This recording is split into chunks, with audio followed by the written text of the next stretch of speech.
Welcome to a very special edition of Harry Cole Saves the West, the show where American grit meets British backbone. Yesterday was Margaret Thatcher's centenary. It would have been her 100th birthday. Last night, the great and good of the right-wing establishment of Britain gathered at the Guildhall in central London, and I spoke to a lot of them. We have former Prime Ministers, former Cabinet Ministers, former colleagues of Margaret Thatcher, giving their view on what she would have done differently, what she thought of Donald Trump, and how Margaret Thatcher would have saved the West if she was with us today. Howard. Hey, how are you? What would Margaret Thatcher make of the state of the West? I think she'd be appalled by the mush and the lack of clarity that there is at the moment about the difference between democracies and totalitarian countries and the difference between freedom and tyranny. And, you know, I think that we need her vigour and her courage today in standing up to tyranny, particularly, obviously, in Ukraine. But you've got a world now where people out demonstrating on the streets of London genuinely seem to think that Hamas is preference to democracy in Israel. And you've got conservative commentators and, you know, leaders of some so-called conservative parties who are willing to make apologies for Vladimir Putin. I think she would be quite unhappy with it, but I think she'd be very happy with what happened today, with all the hostages being released. I think that was very wonderful. I think she would recognise it immediately. From 1975 to 1979, we were in much the same kind of problems that we are in today. So I don't think she'd have any trouble whatsoever in recognising the state of the nation. I think she would have been really upset to see where the country has got to. I think that we face some very serious challenges. It is still the greatest country in the world, our people are the greatest people in the world, but things are tough, and I think that she would have been upset about that. Well, in my reform speech, I used a lot of Margaret Thatcher's quotes. I attended the parade through the city. I think she was an inspiration to all of us, and she took over after years of socialism had damaged Britain beyond belief. And she reinstated a sort of self-belief. She cut back the size of the state and she empowered the individual. And I think, as she says herself, she's a conviction politician, not a consensus politician. I think we need a bit of conviction now. Well, she didn't stamp her political philosophy on the nation. She was shaped by it. That's the remarkable thing about her. So she would have loved it, and she would have still had hope in her heart for all it could be. And I think at a time when people are fed up of transactional politics, they would welcome her back. They would want someone that could transform the country, because that's what it needs right now. Pace of change is so chaotic, it's so fast, people are frightened, and they want political leaders, whatever their political hue, to get stuff done, to fix stuff, to focus on the pragmatic things that work, and that's what she did. I think she would have been pretty unimpressed with the conduct of the present government, and I think she would have been particularly disappointed to see the complete lack of any sort of grip on the economy, any sense of how to turn things around. Of course, she fought those huge battles against inflation and to tame the overmighty trade unions and bring some productivity and growth back to the country, and it just feels at the moment as though a great deal of her legacy is being very slowly dismantled. Well, she'd have said it's a trip down memory lane, wouldn't she? Just like it was between 1975 and 79. She turned things around. In some ways even worse, I think. Don't Keir Starmer's the man to turn it around? Absolutely not, no. He's the man who needs to be turned round and out. I think she'd have been appalled. I think she'd have wanted everyone to roll up their sleeves and get back to work. The country's in an absolute I mess. didn't mean the party. I meant the state of the nation. Oh, even worse. She'd be even more appalled. I remember the one thing I learnt when the bit of work I did with her, she always used to say, what am I going to do, not what am I going to say. We are ruled currently by people who think, what are we going to say? They don't have a bloody clue what they're going to do, and that's what we're missing. She'd be, I think, deeply despondent about the financial mismanagement of our country, of the social fragmentation of our country, of a country that she would see had changed, not beyond recognition, but moving certainly in the wrong direction. I think she'd be in despair about the state of this Labour government, but she'd have a spring in her step after some good, sound Conservative policies unveiled last week, like abolishing stamp duty. Britain today would have reminded her very much of the state of Britain when she became Conservative leader. A failed Tory administration, which had presided over an increase in spending and had shown little backbone, followed by a cataclysmic Labour administration that had bankrupted the country. And the question is, have we got someone who can play her role now? Do you think we do? Very few people saw her coming. So, yes, there is always that possibility. But I think she was exceptional. I have the unfashionable view that, maybe not unfashionable here, but unfashionable in general, that she was our single greatest Prime Minister. I know it's always considered obligatory to preface that with a qualifier. Greatest peacetime Prime Minister, greatest... Greater than Churchill? Yes, because obviously he had a much bigger stage. And he got a very big and important call right in 1940. But I think we saw in the Falklands that she'd have made that same call. Yes. But she didn't then have his catastrophic second premiership. And although she was flawed and imperfect, as all human beings are, she didn't contract out a lot of her administration was basically undoing the stuff that Attlee had put in place under Churchill from 1940. Yes. So I think on balance, yes, I will stand by that claim. How would Margaret Thatcher stop the boats? She'd probably sink them. But that said,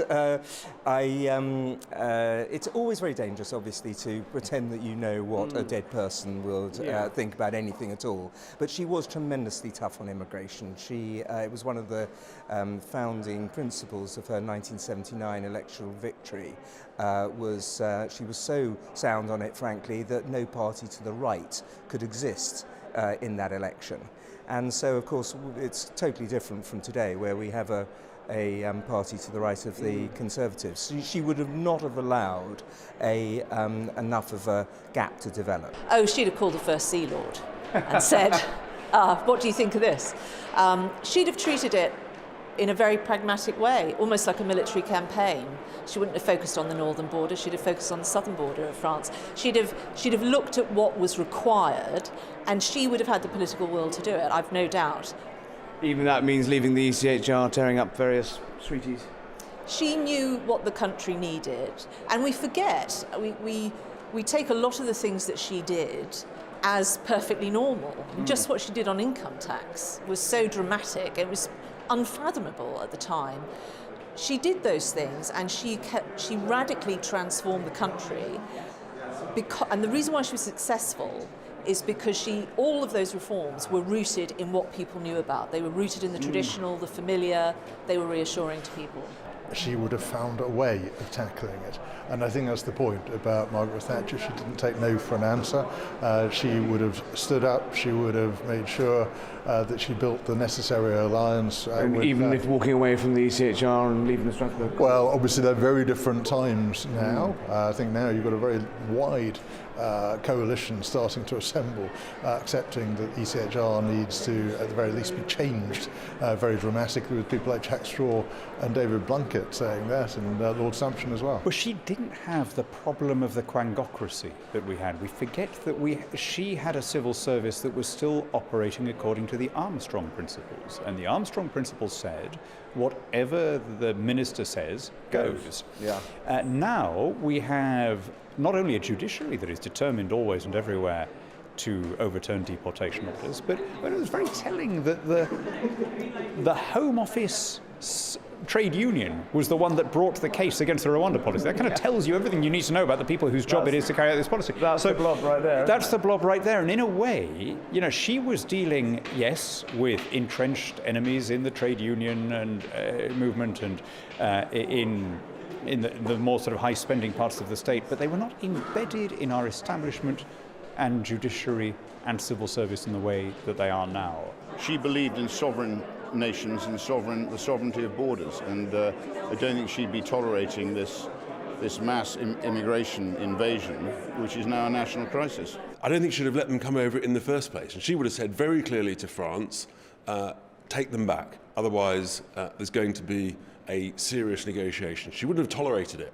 Send it in the Navy, do you reckon? Oh, I mean, she had a reputation of using the Navy, and she was quite good at it. Do you think she would have told the ECHR where to go?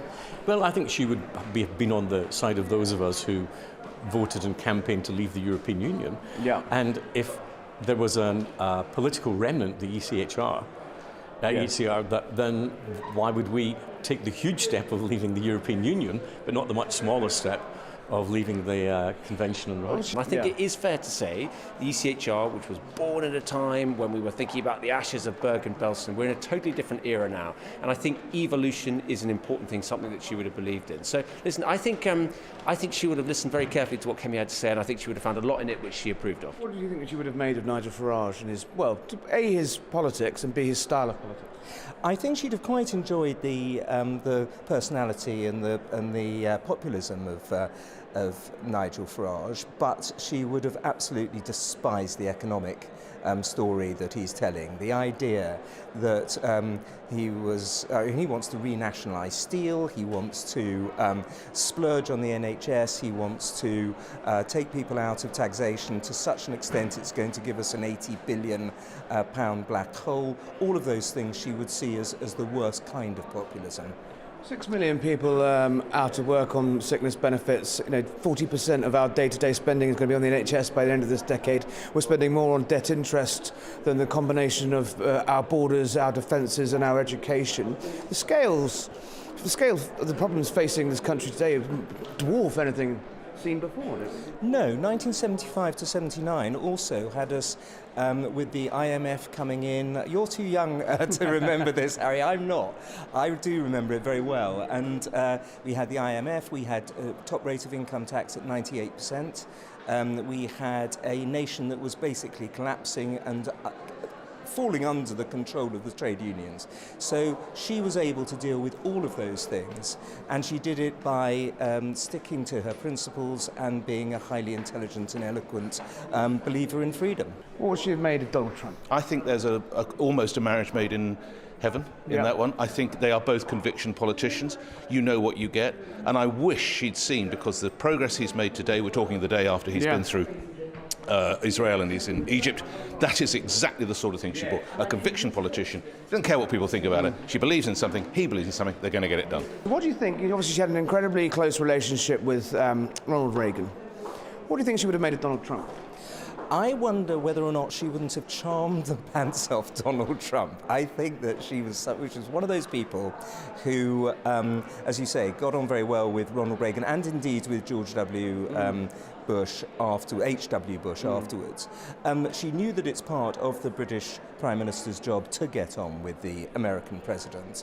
I don't think that she would have minded dealing with a populist president like Trump. I think he would have met his match, wouldn't he? He'd have loved her. He'd have absolutely loved her. We wouldn't have had that kind of awkwardness that we got with Theresa May and Donald Trump. I think that they would have been a match made in heaven. And he wouldn't have even noticed when it turned out that he was starting to do things from British national interest rather than the American national. I think she'd have recognised the necessity of dealing with him.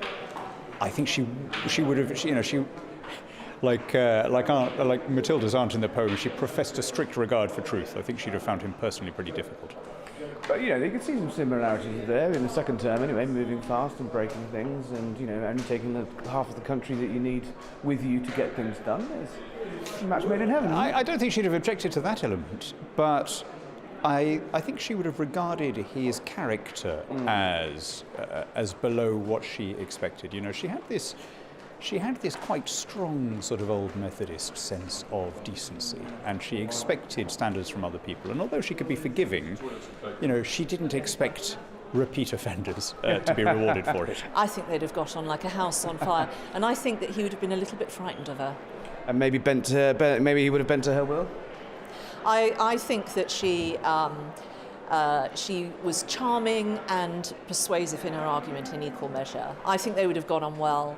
And yes, and I hope, he's had an incredible day today, and I hope that perhaps he will reflect on her legacy as well on this momentous occasion. Well, you've seen what he's done.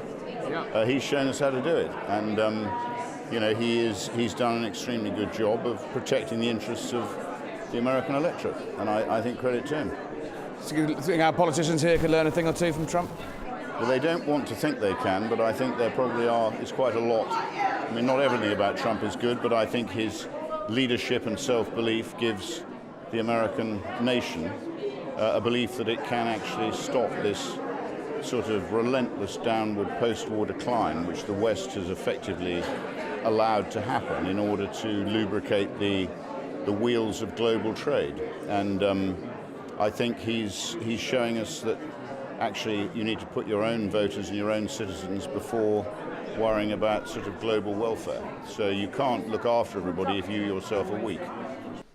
She would have, that's a very good question. She'd have found him a strong leader, like unpredictable, but equally that's what they said about Ronald Reagan, and she got on brilliantly with Ronald Reagan. So she could get on with people who were strong leaders, who had a clear conviction about what's right for the United States and for the United Kingdom. What do you think she would have made of Donald Trump generally? Do you think they would have got on? I think they'd have got on, yes. She got on very well with Ronald Reagan, I know. And when I went to meet Ronald Reagan, he said, "How's my little gal, Maggie?" So he liked her, yeah. I think she was inspirational. That's why I'm here, making this speech about her.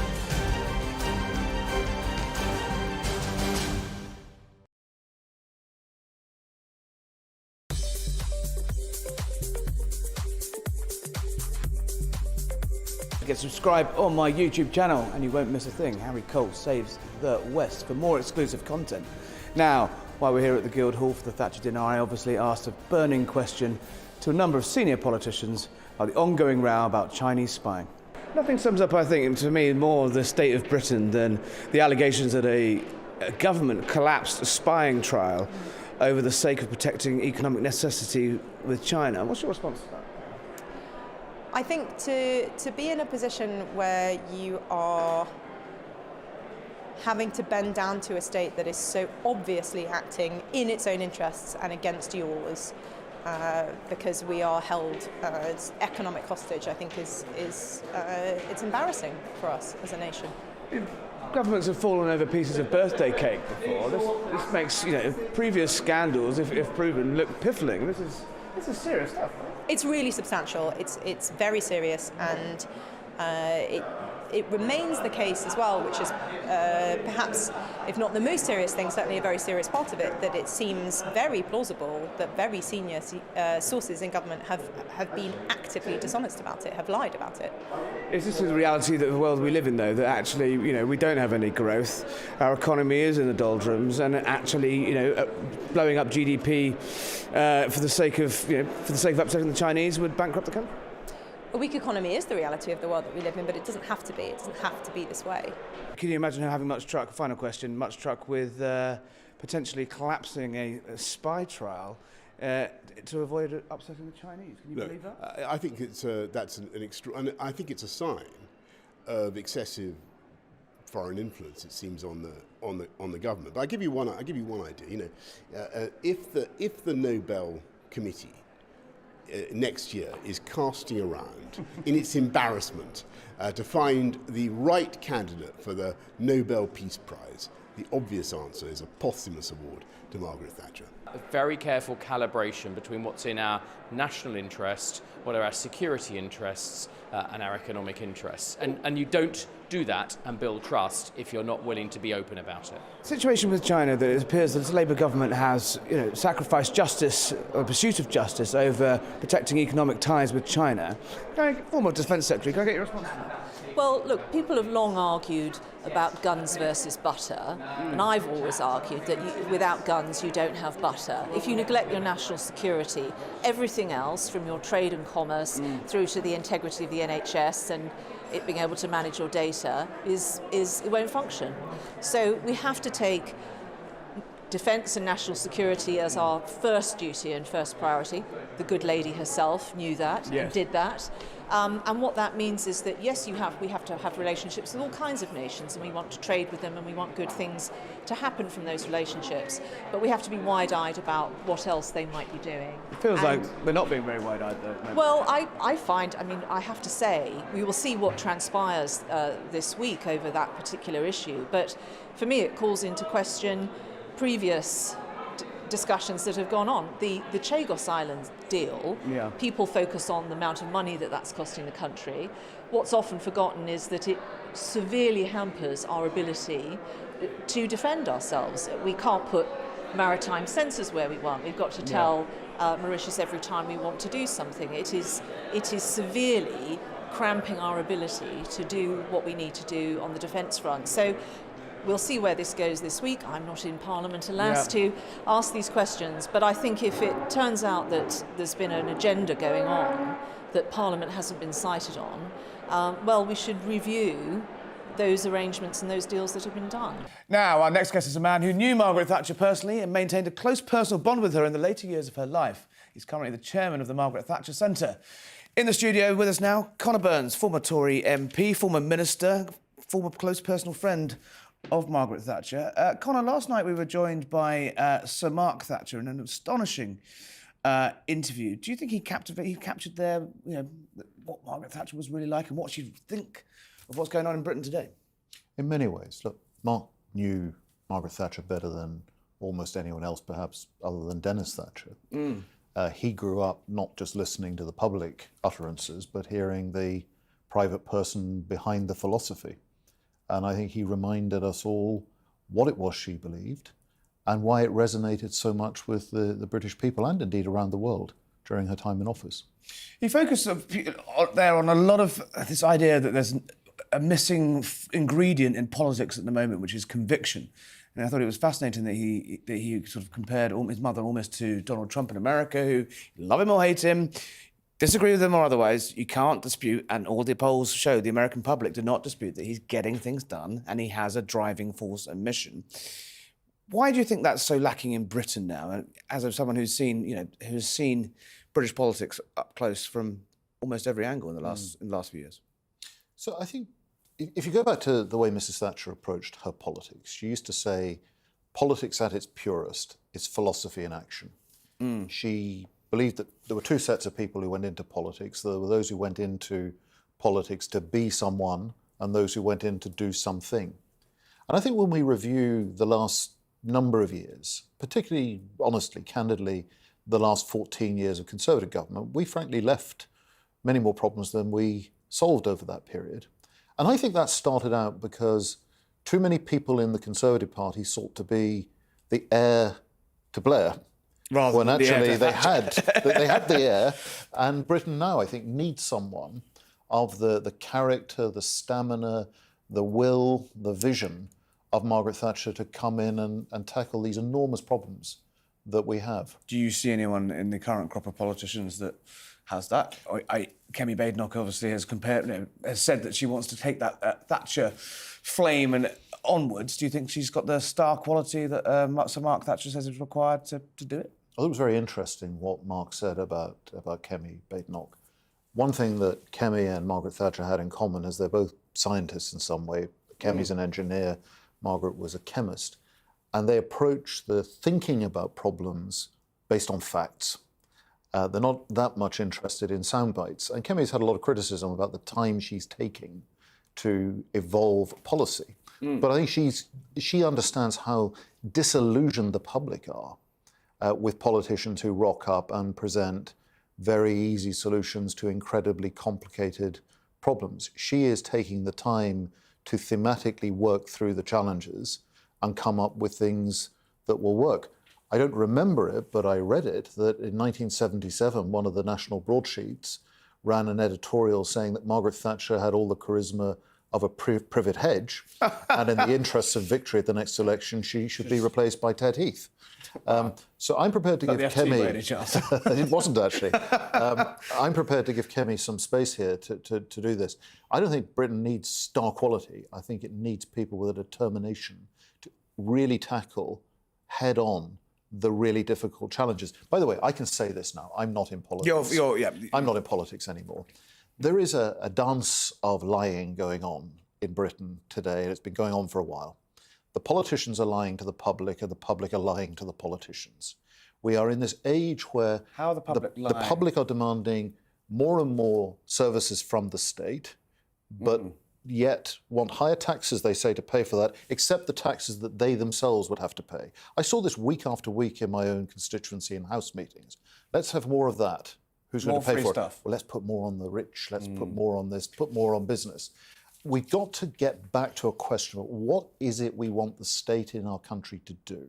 What is rightly the preserve of the state and what should be left to the individual? I think that's a whole-scale rethink of our social contract in the UK.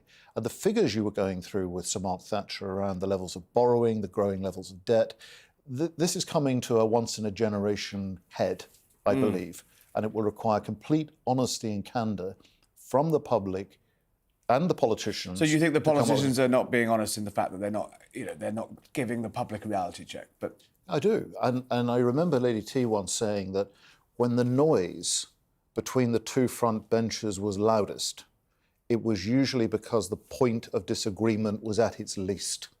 And when we talk about £20 billion black holes within the context of the overall scale of public borrowing, 100 billion a year, what was it, 14 billion last month alone that we borrowed? Well, and the fact is that we are spending more on debt interest than we're spending on defence, education and the home. And the protection of our borders all wrapped up into one. Warning there from Sir Mark that Britain's heading potentially to another IMF-style bailout. Do you think it's that bad? I don't think the IMF have enough money to do it this time. Who's going to bail out the bailouters? I think we're in... Look, I think we're going to need a recalibration of our public finances. Look at the stock market. All the indications are that the companies are severely overpriced, both here and in the United States. There will probably be at some point soon a correction. That correction could be severe, and that will require, whatever governments are telling us currently, that will require really significant changes to our approach to tax and spend in this country. And we need to stop pretending to the public that you can have more and more state without penal levels of taxation. Do you wish you had said that to them? Given, without being putting too fine a point on this, and I'm trying not to be rude, and this comes from a position of respect. Given you lost your seat in the last election, do you think perhaps the Tories could have been more honest, on the way out than they were? And actually, that election result was almost kind of inevitable after 14 years, as Sir Mark was talking about the secular process of British politics. Do you wish you'd said all this when you were in power? I did say a lot of it privately. I said some of it publicly. Now, you know the old joke about the best way to keep a secret was to say it in the House of Commons. Yes. I actually said in the speech I gave when Margaret died that I would welcome the battle of ideas returning to domestic politics. We didn't confront the public with the truth. And members of Parliament, on the Conservative side as well, seem to regard the badge of success of how much of the public's own money they could take from them in tax, funnel through the state machine, and give back to them in various benefits and grants and community funds and the rest of it, rather than remembering the fundamental tenet that Mrs. Thatcher used to speak about, that the public, people know better how to spend their own money than ministers, civil servants and the state will ever do, that the fundamental job of government is to create the right framework of law for enterprise. Freedom under a rule of law, very different than ruled by lawyers. And we lost all that, and we were rightly punished. And this lot that we've got now, I mean, they're even worse than we imagined, but they only had to be not Conservatives to win the last election.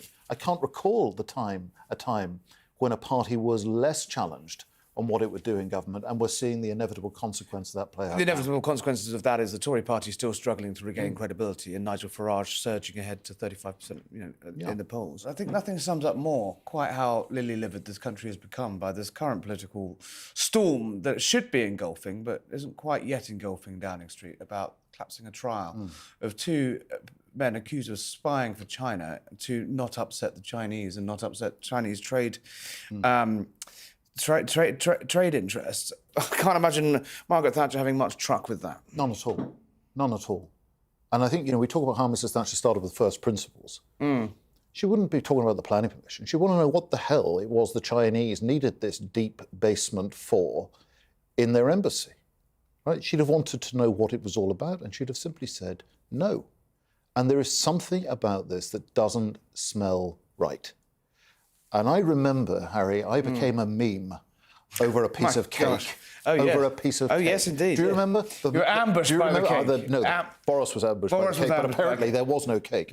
Well, but do you remember everyone in full pursuit over whether there was cake in a Tupperware box in the cabinet room? We're having more arguments about that. And here we are. An enemy state. And let's be clear, it's not just an economic competitor. It is a state that wishes our values in the West harm. And there is a trial of two people who seem to be allegedly agents in some way of that regime, spying. And the trial's collapsed. And it seems to go all the way to Downing Street. I know you over a long period of time. Sadly, you're now in the States, but I'm sure that your spirit in newsrooms across the country will be pursuing that. I hope so. I think it will definitely come to a very, very unpleasant end for the current government. Are we in hock to the Chinese? Can we ever get out? Isn't that talking about levelling with voters and politicians being straight with the public? Haven't they just got to say, you know what? This is the mess we've got ourselves into, and if you want all those cheap imports and solar panels and electric car batteries and Lord knows what else you can buy on Temu, then this is the reality of it. This is how we have to play the game. You've got to be very clear with the public and in terms of the framing of your own policy, particularly on AI, right? Because that is the next thing. If it's the United States or China, and it will be one or other, potentially both, who get the breakthrough there, they will run the global order. And the problem with the Chinese, not the problem, it's very good for them, they don't think in piffling little 4-year election cycles. They're thinking in decades and half centuries. That's because they are a communist, freedom of communist dictatorship. Indeed, and I'm not advocating for, I'm liberated from public office, and unless I run for chairmanship of a golf club someday, I don't intend ever to have my name on a ballot paper again, but I'm still in favour of elections. We are incredibly short-termist in the West. And we have to be honest about what we would need to do. There was a piece in one of the papers in the last couple of days about the robot factories in China and how there's the only people there are the janitors who and the security guards. Floors and the security guards. There aren't even lights in these factories. They are marching ahead of us, and unless we get serious about that and understand the consequences of that, try to catch up and try to carve out the regulatory framework, we will find that what's going on with China now, Belt and Road in Africa and elsewhere, will be, our ancestors will look back and wonder how on earth we screwed this up. Conor Burns, thank you for joining us on Save the West with some chilling words there. And don't go anywhere, we'll be back after this.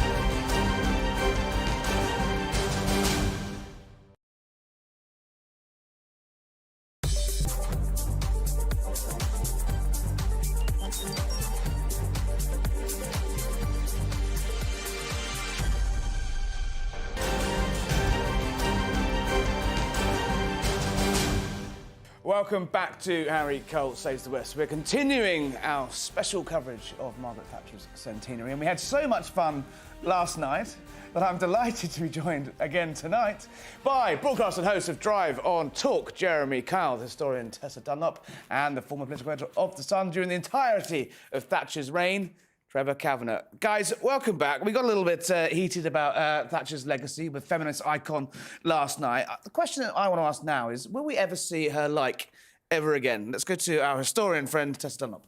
Well, I think the impact of Thatcher and what she meant's already faded because we've had 2 subsequent female prime ministers. And I think it's very hard for today's generation of younger women to realise what she did, just how epoch-defining it was. She actually gave, on the eve of the first election in 1979, her party political broadcast was given up to reassuring the people about voting for a woman. She said, you know, for me, it's not about who you are or where you're from. It's about your convictions, she said. She literally kind of took it to the people because that's how big a deal it was, the fact she was a woman. It was a pioneer, Jeremy. I mean, we're still having this argument in the United States that, you know, Kamala Harris blamed the fact that she was a woman for losing a couple of percentage points on the vote. Hillary Clinton's made the same point. Harris said that she couldn't have a gay running mate because America was basically too homophobic to accept. She was a pioneer, right? A complete pioneer, and I'm sort of very much, it's strange to do, weirdly with you on this. I don't think you will see the like of her again. I think there's always circumstance that a certain person can enter the political arena. There are reasons that it happens. You think about Thatcher, a woman in a man's world. Let's be perfectly honest. 10 years, 11 years. If you disagree with the Farage, at the end of that time, there were 400 men in a room who got rid of her. The clothes shop taking on the unions, the Falklands. You could argue she had good enemies, but what you could say about this woman was she laid it out there. And I think history will show that we will... I don't think there will be a leader of that...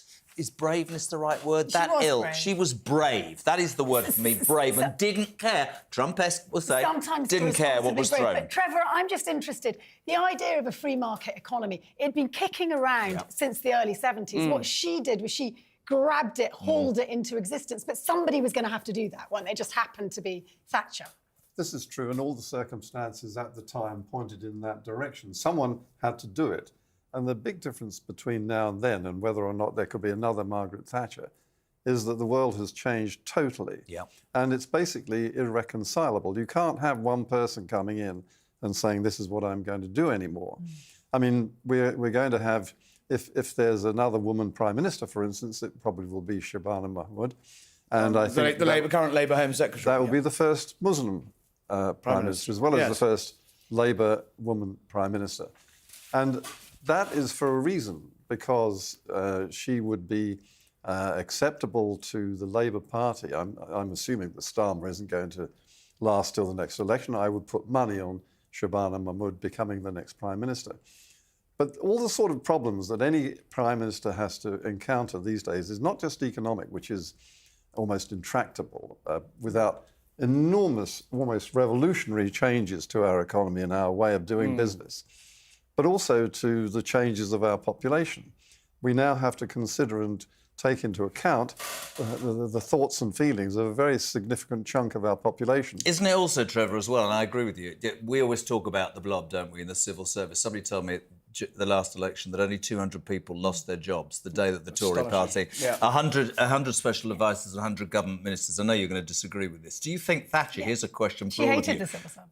Precisely, but the blob that quite blatantly does control so much of central government, what would she have done today to the blob? Would she have fired them? Would she have stood up to them? That's what I'm talking about. It's a misnomer, and I'm hoping you're coming with me on this, Trevor, even though you're one of them. It's a misnomer that we can blame this small blob when actually there are 10,000 people is not a small number of people. Seismic issues that society faces. For example, in the 1980s, there were 4 workers for every old person. Trevor being an old person, for example. Oh, is that what you meant when you said come with me on this? Nowadays, there are 2 workers for every old person. On top of that, you've got civil strife globally that we've never seen, and I know all of you will deny it, but climate change is squeezing the pips in the central belt of the world, so people are moving like never before. These are massive, massive problems. I am not coming with you. You're not. What about paying for you, paying for huge numbers of old people? Well, this is one of the major problems. It is a problem. I agree with that. So that's a problem. I mean, I thought you were saying there's no such thing as a blob, which there is, and the blob is resistant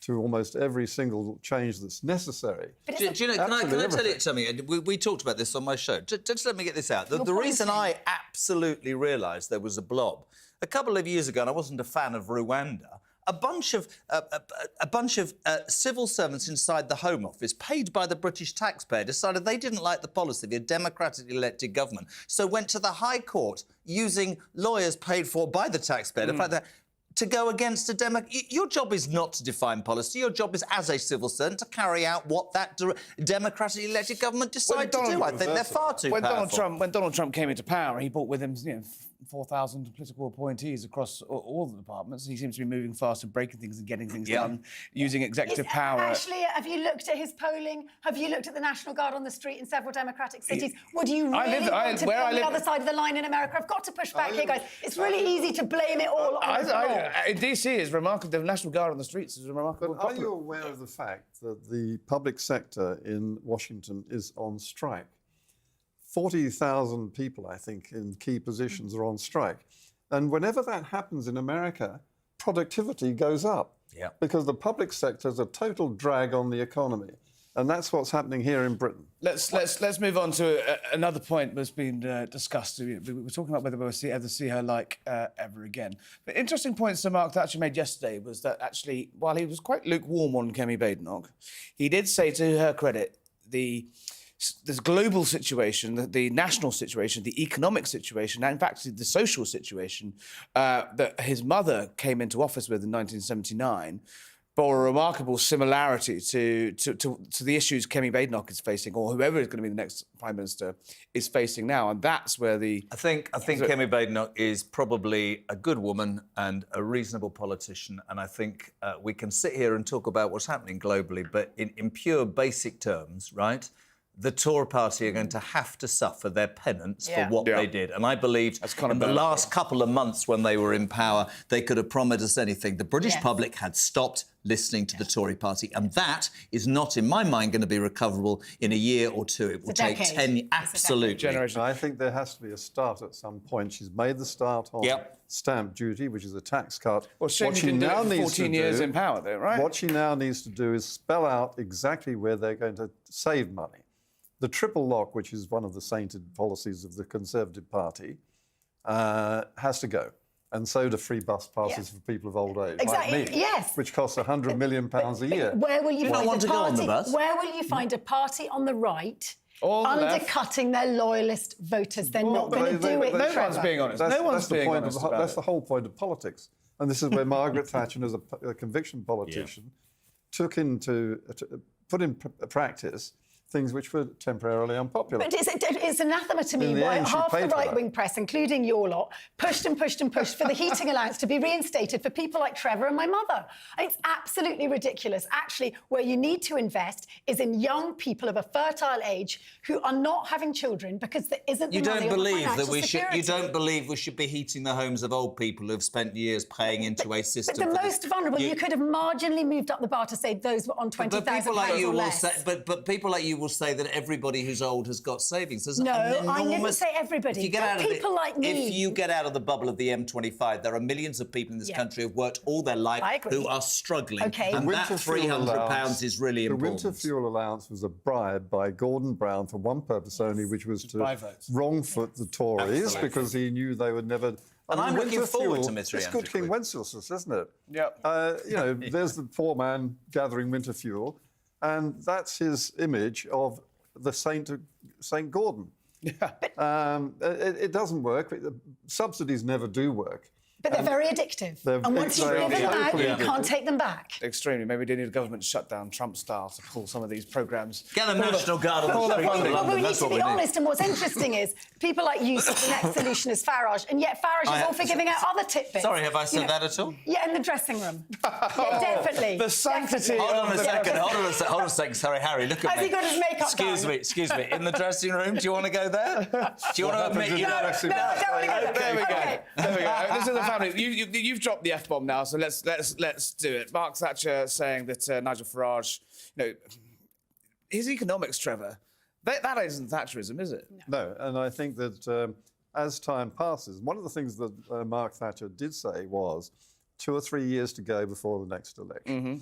I think the gloss is going to come off Nigel Farage, to some extent at least, when he is scrutinised for what he does, not just as the leader of a potential government, but how he's performing as the reform is performing in local authorities, where it's the acid test of him in government pre the election. But isn't that the problem, though? Is that local government is utterly screwed completely because of social care. They're not collecting bins, they're paying for old people's care. And actually, it was a tactical and political mistake to suggest that you could make cuts. And by the way... Cuts to I probably wouldn't have approved of what she's done, but she wouldn't have continued... Thatcher would have probably taken the issue of social care by the horns and dealt with it.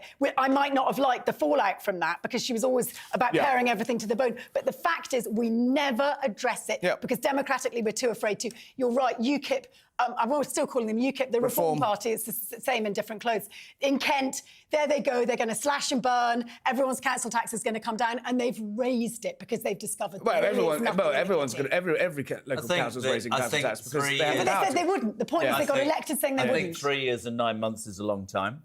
I think from where I sit, it's fascinating to watch the mainstream media and institutions in this country panic their bits off about what might or might not happen. But I just want to say one thing before we finish. Somebody said to me the other day, and you would actually accept this, when the silent majority in this country suddenly realise that their voice can be heard, whatever colour the government is, they are in trouble. What Farage is doing right now is he seems to have his finger on the pulse of what people are interested in. There is no other politician right now. But grievances are what make people interested. Go on, Trevor Kavanagh. We're talking about ancient history, on which I'm an expert. One of Margaret Thatcher's heroes was a guy named Sir Roger Douglas, who was the Chancellor or the Treasury Minister in the New Zealand government of the 80s. And the country was on the verge of going bust because it was basically Scandinavia without no money. Sounds a little bit familiar. A little bit familiar. So brief visit back to London. He abolished all the tariffs, but also abolished all the subsidies. And it caused absolute mayhem. But New Zealand, from that point on, became the most stable and prosperous economy for its size in the world, alongside Australia, but on its own. Because of those policies, they lost the next election. Well, that's the price. Connor Burns, who was on the show earlier, was saying exactly that. You know, we're in this. The problem is that, you know, to level with the public on exactly what needs to be done. Yeah. You're going to get... There's your conviction politician, that's what you need. If Thatcher's issue was something like 29 million strike days a year when she came to power, that she pared down to 2 million, the problem today is huge numbers of economically inactive. Yeah. How do you deal with things like PIP? I mean, the fuel allowance is just the thin end of the wedge. These are really difficult questions, and they're ideologically harder for Labour to deal with. How do you do the right thing and get re-elected? Yes. That's the command. Can you? Do you not think that looking at Trump, thinking of Thatcher, do you not think, and it might not be Farage, don't misquote me, but do you not think that the British people very soon are going to be willing, prepared, able, / whatever you want to say, for somebody to say, listen, it ain't going to be sorted unless there's some bad medicine. There'll be highs and lows, but it's going to be a journey. Come with me. I'll take you through the whole thing. And it is not going to be nice, but it's the only goddamn way we're getting out this mess. That is why Donald Trump has managed to succeed. That is why Margaret Thatcher has been able to succeed. I don't know if it's Nigel Farage, well, but what you have in this country is, for years, it strikes me, politicians who listen to focus groups and say things not out of conviction, but because they think it's going to get them elected. That doesn't work anymore. That doesn't work. We're in too much of a mess. Facts. You want to come back on that one? I just think the issue with Farage is, on the one hand... Do you agree with me or not? Well, I don't like the idea of what your bad medicine might be. I think it might be extremely uncomfortable and unkind and possibly even xenophobic. But, you know, because it's really easy. Because you tack much harder to the right than me. We've had these discussions before. But well, who will you vote for? If you had to vote tomorrow, you'd vote Farage, wouldn't you?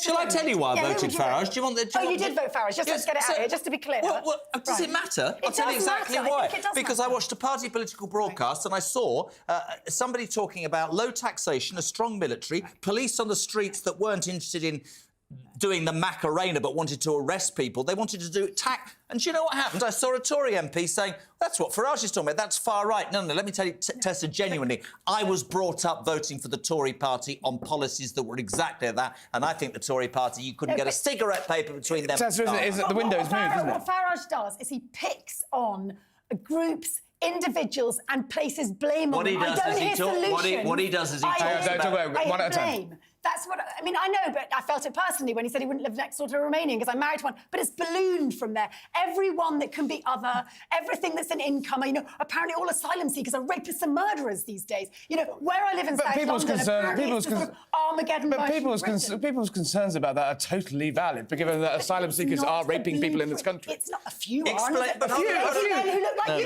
you. But that is, with respect, sorry, that is an absolute. Do you know what I don't understand? And I wasn't going to say this. I live now down in the Bournemouth area, OK? A 17-year-old girl a year ago is walking on the beach with her friends and gets sexually assaulted by a migrant. A year later in court, the judge said, and this was 3 or 4 weeks ago, Harry knows this story, said, and I quote, He's had a bad upbringing. It's an aberration. He can stay in the United Kingdom. And you are going to insult her parents for saying they are not safe on that. Just go on. Let's move on. But have a kickback. Clickbait. Because when It's there's fact. a It's white not clickbait, man it's who's fact. got the same profile It's as fact. individual at this table, it simply wouldn't All right. be headlines. All right. It's gonna be a Time distorted out. idea. Time And out. He peddles on our fear, and that's not a blueprint for government. I don't think he peddles on fear. Trevor, what's your thoughts on fear? Well, Trevor and I were about to go get a beer because we thought we'd leave you two to. I think that peddling fear is a two-way traffic. And peddling fear started with Tony Blair and Andrew Neither, who decided that they were going to rub the Tories, in fact, the population's nose in immigration. And I raised questions, I can remember this vividly, when people like David Miliband was still his PPS in Downing Street. We went to a conference with him, The Sun and its editor and myself. And I asked the question about the increasing number of migrants at that particular time. And I was denounced by one of the ministers, one of the cabinet ministers, as we were leaving the meeting, as a fascist. A fascist, a racist, that's how anyone who has dared to question the sheer volume of people coming into this country, legally or illegally, that's smearing. I totally that is agree with you, by the bad-mouthing. way. And that is the trend. Everybody then started screaming at each other and calling each other names. And so a rational debate was not possible. Can I just say, I agree with you that we were one of the exceptional countries within the EU that did not apply the handbrakes that were available to stop tidal waves of people coming quite in. the opposite, right? Which served those people arriving badly, and it served the indigenous British population badly. Hear, hear. Actually, as someone who was... Hear, hear. My partner at the time was a Romanian. When Romanians weren't even allowed in the country, it was the era of the Poles. And I said, go to the job centre. He was a student. And I said, you also need to get a job. And he said, I couldn't get a look in. And I said, why not? And he said, because there's so many Poles. I thought, oh my God, I predicted Brexit long before it happened. What you need in politics is moderation. But what I don't like is... Does moderation get you anywhere? Serious question. Just shouting a minute, listen. Does moderation, have we got anywhere with moderated But the point politics? is we didn't have moderation when it came to immigration. That's why we ended up with Brexit. The pull of the United Kingdom is far too great. And actually, nobody will own it, but the combination of Brexit and COVID and the Ukraine war and God knows what has resulted in dire economics, and then you get problems. And the fact that a million extra people coming in. Yes, because they're the easy target, the soft target to blame. Do you remember, Easy Tessa, why target. Romania, Albania and Bulgaria were not allowed to be in the accession countries at the beginning? I think it was the economic level in the country at the time and several other reasons. They didn't meet the corruption and markers. It was corruption and crime, organised crime, which we have imported this. We are now the organised crime capital of Europe. Simply because we've opened the doors to some of the worst criminals. Then you can literally get the final word. I've never felt safer in Bucharest. That's because they're all over here. Anyway. You said it, not me. High five, mate. I love Romania. Guys, we've got to call it. I've got a plane to catch. Jeremy Kyle, Tessa Dunlop, Trevor Kavanagh, you've been brilliant. When I'm next in London, you're definitely all coming back on. Thank you for coming. Thank you for attempting to save the West. That was Harry Cole Saves the West. Don't forget to subscribe. I will see you on Wednesday back in DC.